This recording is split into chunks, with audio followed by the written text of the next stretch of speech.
விசிக, IUML கட்சிகளை விமர்சித்த ஆராசா. சமூகத்திற்கும் பெண்ணியத்திற்கும் இதுதான் மரியாதையா என தொடர்ந்து எழும் கேள்விகள். இது பற்றி விரிவாக பார்க்கலாம் இந்த செய்தி தொகுப்பில். தமிழக சட்டப்பேரவை தேர்தல் முடிந்து புதிய ஆட்சி அமைந்தாலும் இன்னும் தமிழகத்துல பரபரப்புகள் ஓயிற மாதிரி தெரியல. தேர்தலில் வெற்றி பெற்ற தாவிக தலைவர் விஜய் முதல்வராகி அரியணையில் ஏறிவிட்டார். இத்தனை வருடங்கள் தமிழகத்துல மாறி மாறி ஆட்சியில இருந்த திமுக, அதிமுக கட்சிகள் தற்போது எதிர்க்கட்சி வரிசையில் அமர்ந்துள்ளன. தேர்தலில் 108 இடங்களில் வெற்றி பெற்று பெரும்பான்மை பெற்று தமிழக அரசியல் வரலாற்றுல தனிப்பெரும் கட்சியாக உருவெடுத்த தமிழக வெற்றி கழகம் கூட்டணி கட்சிகளுடைய ஆதரவுல ஆட்சி அமைச்சாங்க.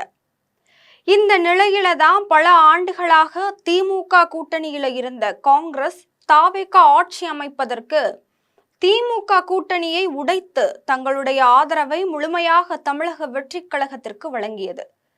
எனினும் போதுமான பெரும்பான்மை தாவேகாவுக்கு இல்லாமல் இருந்தது. இந்த நிலையில தான் தொடர்ந்து திமுக கூட்டணியில இருந்த விசிக மற்றும் ஐயுஎம்எல் கட்சிகளும் தங்களுடைய ஆதரவை கடைசி நேரத்துல தாவேகாவிற்கு அளித்தார்கள். இப்படியான சூழல்ல திமுக தங்களுடைய கூட்டணி பலத்தை முற்றிலும் இழந்தது. ஏற்கனவே முதல்வர் விஜய் தலைமையிலான அரசு தமது அமைச்சரவையை விரிவாக்கம் செய்தது. இரண்டாவது முறையாகவும் தமது அமைச்சரவையை விரிவுபடுத்தியது. இந்த அமைச்சரவையில யார் யார் அமைச்சர்களாக இடம்பெற போறாங்க என்ற எதிர்பார்ப்புகள் பெரிதும் பலருக்கும் இருந்த நிலையில தான் விசிகாவை சேர்ந்த வன்னி அரசு மற்றும் ஐயுஎம்எல் கட்சியை சேர்ந்த ஏஎம் ஷாஜகானும் தமிழக அமைச்சரவையில அமைச்சர்களாக பதவியேற்றனர். இவர்கள் அமைச்சர்களாக பதவியேற்றதை அடுத்து இதனை கடுமையாக மற்றும் ஆபாச வார்த்தைகளால் விமர்சித்து திமுகவினுடைய பொதுச் செயலாளரும் நீலகிரி எம்பியுமான ராசா தனது எக்ஸ் தள பக்கத்துல ஒரு பதிவை வெளியிட்டிருந்தாரு. அந்த பதிவுல முன்னேற தரப்பட்ட ஏணியும் மூட சாதியை நொறுக்க வேண்டிய சிறுத்தையும் வெறும் விசில் சத்தத்திற்கு முட்டு கொடுக்கும் என்றால் பூ முடித்தவனை புறந்தள்ளி புணர்ச்சிக்கு வேறிடம் தேடுவதில் தவறில்லை.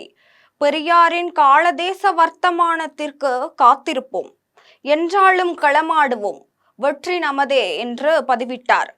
இதை திமுக தொண்டர்கள் பலரும் இந்த பதிவை அதிகம் பகிர்ந்து வந்தனர். இந்த பதிவு விசிக, ஐயுஎம்எல் கட்சிகளையும் மற்றும் பெண்களை இழிவுபடுத்தும் சர்ச்சைக்குரிய பதிவாக இருக்கிறது என்று பெண்கள் அமைப்பினரும் பல சமூக ஆர்வலர்களும் கடும் எதிர்ப்புகள் தெரிவிச்சிருக்காங்க.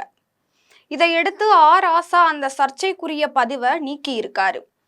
சர்ச்சை பதிவை நீக்கிய ராசா மீண்டும் ஒரு பதிவை வெளியிட்டாரு. அந்த பதிவுல என் வீட்டு தோட்டத்து தென்னை கூனி வளைந்து எதிர் வீட்டிற்கு இளநீர் தந்தாள், இலக்கியத்தில் அதற்கு பெயர் முடத்தெங்கு, அரசியலில் என்ன பெயர் சூட்டலாம், வாழ்க தமிழ் என்று பதிவிட்டிருக்காரு.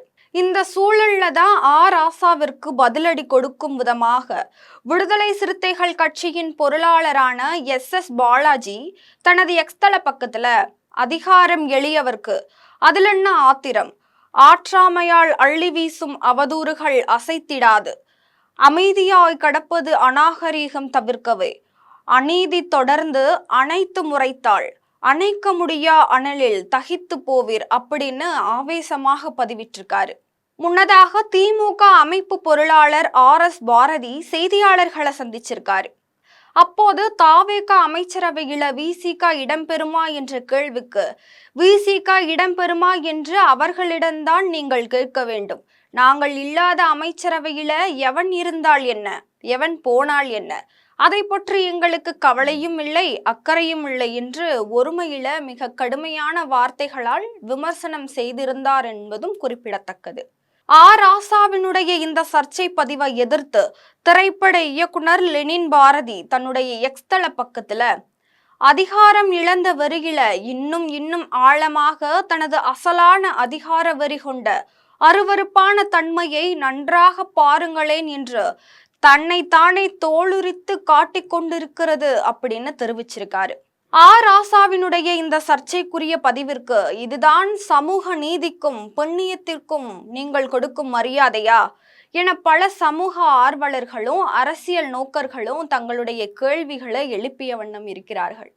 இது போன்ற அரசியல் தகவல்களுக்கு தொடர்ந்து இணைந்திருங்கள் ஜெம் தொலைக்காட்சியோடு. நன்றி, வணக்கம்.